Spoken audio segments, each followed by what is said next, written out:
నమస్తే. ప్రస్తుతం మనం మల్కాజ్గిరి ఎంపీ ఈటల రాజేందర్ గారి ఇంటి దగ్గర ఉన్నాం. సో ఏదైతే ఈటల రాజేందర్ గారు చేసిన కమెంట్స్‌కి జగ్గారెడ్డి రిప్లై ఇస్తూ అలాగే ఈరోజు యూత్ కాంగ్రెస్ పార్టీకి సంబంధించిన యూత్ కాంగ్రెస్ కూడా ఈటల రాజేందర్ గారి ఇంటి ముట్టడికి పిలుపునిచ్చారు. ఈ నేపథ్యంలో బీజేపీ పార్టీకి సంబంధించిన రాష్ట్ర నాయకులందరూ కూడా ఒక్కసారి ఈటల రాజేందర్ గారి ఇంటికి వచ్చారు. సో ఒక్కసారి ఎవరొస్తారు రండి చూసుకుందాం అనే దారికి వెళ్ళిపోయిన పరిస్థితి. మాట్లాడదాం మనతో పాటు దీనిపైన మాట్లాడడానికి బీజేపీ పార్టీ రాష్ట్ర నాయకులు హేమ గారు ఉన్నారు. సో చెప్పండి మేడం, అంటే ఈటల రాజేందర్ గారు నిన్న చేసిన కమెంట్స్, సో దానికి కౌంటర్‌గా జగ్గారెడ్డి చేశారు.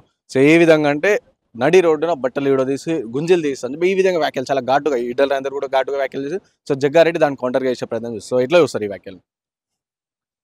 అసలు జగ్గారెడ్డి అనే వ్యక్తికి ఏం అర్హత ఉందనేసి ఒక మల్కాజ్గిరి పార్లమెంటుకు సంబంధించినటువంటి ఎంపీ అయినటువంటి ఈటల రాజేందర్ గారిని విమర్శించారు. ఆయన ఏంటి, ఆయన సిచ్యువేషన్ ఏంటి, ఆయనకి ఏముంది, ఏ పదవి ఉందనేసి మాట్లాడతారు. నిజం చెప్పాలంటే కాంగ్రెస్ ప్రభుత్వం వచ్చి ఇప్పుడు ఇన్నేళ్ళు అయినప్పటికీ కూడా ఈ తెలంగాణ రాష్ట్ర ప్రజలకు ఇచ్చినటువంటి ఏ ఒక్క హామీ కూడా నెరవేర్చకుండా తెలంగాణ రాష్ట్ర ప్రజల ఉసురు పోసుకుంటుంటూ ఇటు హైడ్రా పేరిట అటు మూసీ పేరిట ఏ విధంగా అయితే గత ప్రభుత్వం బీఆర్ఎస్ ప్రభుత్వం ఏ విధంగా అయితే తెలంగాణ రాష్ట్ర ప్రజలను మోసం చేసి కేవలం కుటుంబం కోసం మాత్రమే పదవులు తీసుకొని తెలంగాణ రాష్ట్రాన్ని అప్పుల పాలు చేసిందో అదే మార్గంలో పోతున్నటువంటి కాంగ్రెస్ ప్రభుత్వానికి ముఖ్యమంత్రి రేవంత్ రెడ్డి కావచ్చు, జగ్గారెడ్డి కావచ్చు, ఇంకెవరైనా కావచ్చు, వాళ్ళకి మాట్లాడే అర్హత ఉన్నదా? వాళ్ళు చెప్పినటువంటి 6 గ్యారెంటీలు ఎటుపోయినాయి? వాళ్ళు చెప్పినటువంటి 420 హామీలు ఎటుపోయినాయి? అవి చేయడం చేత కాని ప్రభుత్వమైనటువంటి ముఖ్యమంత్రి రేవంత్ రెడ్డి గారు కాంగ్రెస్ ప్రభుత్వము ఏమన్నారు? ఈటల రాజేందర్ గారు ఏమన్నారు? నీకు చేతనైతే ఉండు, లేకపోతే గద్ద దిగిపో, రాజీనామా చేయి, చేతగానోడివి నువ్వు ఎందుకు ముఖ్యమంత్రి అని అన్నారు. అందులో తప్పేముంది? తెలంగాణ రాష్ట్ర ప్రజల మనసులో ఉన్నటువంటి మాట అది. ఆ మాటని ఈనాడు మన మల్కాజ్గిరి పార్లమెంటు ఎంపీ అయినటువంటి ఈటల రాజేందర్ గారు చెప్పారు. సో జగ్గారెడ్డి మాట్లాడుతూ సో పదవి కోసం, కేవలం ఒక పదవి కోసమే ఈ విధంగా చేసే వ్యాఖ్యలు అని చెప్పి కూడా జగ్గారెడ్డి పదవి కోసం ఎవరిప్పుడు మాట్లాడింది? నాకే పదవి లేదు, నాకు పదవి కావాలనే ఒక ఉద్దేశంతోనే కదా నువ్వు ఇలా మాట్లాడింది. జగ్గారెడ్డి ఎందుకు మాట్లాడిండు? ఆయన హైలైట్ అవ్వాలంటే ఒక పెద్ద వ్యక్తిని ఎవరినైనా విమర్శించడం, ఏదైనా నీ హైలైట్ అవ్వాలి అంటే అలా మాట్లాడితేనే రేపు నాకు పదవి వస్తుందేమో, కాంగ్రెస్ ప్రభుత్వం రేవంత్ రెడ్డి గారు పదవి ఇస్తారేమో పిలిచి అని. ఇవాళ ఎవరు మరి అట్లా మాట్లాడింది? ఈటల రాజేందర్ గారు మాట్లాడారా? జగ్గారెడ్డి మాట్లాడిండా?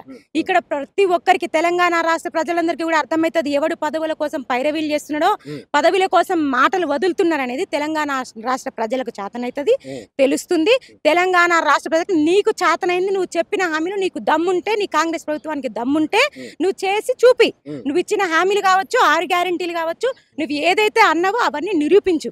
అంతేగాని రాష్ట్ర ప్రజల సొమ్ముని ఎలా దోచుకుందామా, ఈ గత ప్రభుత్వం బీఆర్ఎస్ ప్రభుత్వం ఎలా అయితే అప్లపాలు చేసిందో అదేవిధంగా నేను కూడా ఆ ప్రాజెక్టు ఈ ప్రాజెక్టు అని ప్రాజెక్టుల పేరిట ఎలా దొబ్బుతిందామా, మూసీ నది పేరిట 1,00,000 కోట్లు ఎలా తీసుకుందామా, ఇది కాదు నువ్వు చేయాల్సింది. ఆర్థికంగా ఎంతో చక్కగా ఉన్నటువంటి తెలంగాణ రాష్ట్రాన్ని నాశనం పాలు చేయకుండా ఇంకా అభివృద్ధి దిశగా తీసుకుపోయేటట్టు చేయాలి. నువ్వు నీకు చేతనైతే ముఖ్యమంత్రి రేవంత్ రెడ్డి నీకు చేతనైతే తెలంగాణ రాష్ట్రాన్ని అభివృద్ధి పదంలో నడిపించడానికి ప్రయత్నం చేయి తప్ప ఈ విధంగా నువ్వు నీ జగ్గారెడ్డి లాంటి వాళ్ళు ముందుకొచ్చి వీళ్ళకేం చేత కాదు, చేతగాని దద్దమ్మలు వీళ్ళని గుంజులు తీస్తుంటే తెలంగాణ రాష్ట్ర ప్రజలు నిన్ను బట్టలు ఊడదీసి మరీ కొట్టేటువంటి పరిస్థితి ఈనాడు కాంగ్రెస్ ప్రభుత్వానికి ఉన్నది. కాంగ్రెస్ ప్రభుత్వం ఏది మాట్లాడినా నోరు అదుపులో పెట్టుకొని మాట్లాడకపోతే భారతీయ జనతా పార్టీ కార్యకర్తలు ఒక్కొక్కరు ఒక్కొక్క సింహం లాగా దూకి మిమ్మల్ని అందరినీ కూడా నడి రోడ్డు మీద ఉరికేటట్టుగా చేస్తారని తెలియజేస్తూ ఉన్నాను. జగ్గారెడ్డి మాట్లాడుతున్నాడు ఈనాడు మన పార్లమెంట్ సభ్యుడైనటువంటి రాజేందర్ అన్న మీద. అసలు ఆయనకి ఏం అర్హత ఉన్నది? ఆయనకి ఏం పదవి ఉన్నది? కనీసం ఎమ్మెల్యేనా, కొని ఇంకేమైనా ప్రజాప్రతినిధి అయినా? ఏమున్నదని మాట్లాడతాడు? వాళ్ళ వైఫ్, వాళ్ళ భార్యకు ఒక పదవి కావాలి, వాళ్ళ బిడ్డకు ఒక పదవి కావాలి. యూత్ కాంగ్రెస్ లో నీ పిల్లలకి, నీ ఫ్యామిలీ కోసం ఈనాడు పదవుల కోసం పైరవీలు చేసేటువంటి జగ్గారెడ్డి నీకు ఏం అర్హత ఉందని నువ్వు మాట్లాడుతున్నావు? ఈనాడు ఒక ప్రజాప్రతినిధి అయినటువంటి పార్లమెంట్ సభ్యుడు అయినటువంటి ఈటల రాజేందర్ అన్న మీద మాట్లాడడానికి నీకు ఏం అర్హత ఉందని ఈనాడు మేము ప్రశ్నిస్తూ ఉన్నాం. ఈనాడు కాంగ్రెస్ ప్రభుత్వం యూత్ కాంగ్రెస్ నాయకులట ఈటల రాజేందర్ అన్న వాళ్ళ ఇంటినట ముట్టడి చేస్తారట. మీకు ఏమున్నదని, మీరు ఏం చేసిండని ముట్టడి చేస్తారు? మీకు చేతనైంది ఏమున్నదని? తెలంగాణ రాష్ట్ర ప్రభుత్వం వచ్చిండ్రు బీఆర్ఎస్ ప్రభుత్వాన్ని గద్దదింపనికి ఈనాడు ప్రజలకి ఏం చేయాలని అర్థం కాక కాంగ్రెస్ కి ఓట్లేసి గెలిపించిండ్రు. మీకు ఏం చేతనైంది మరి వాళ్ళకి ఇచ్చినటువంటి హామీలు ఏమి నెరవేర్చని మీరు కూడా ఈనాడు ముట్టడి చేస్తారా? ముట్టడి చేసే హక్కు అసలు మీకు ఉన్నదా?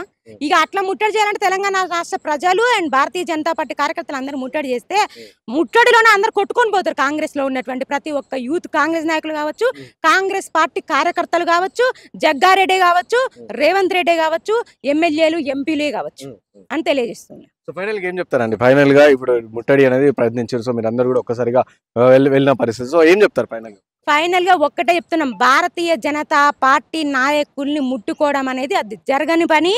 భారతీయ జనతా పార్టీ ఒక ఉగ్ర రూపము, మహాశక్తి, ప్రళయము.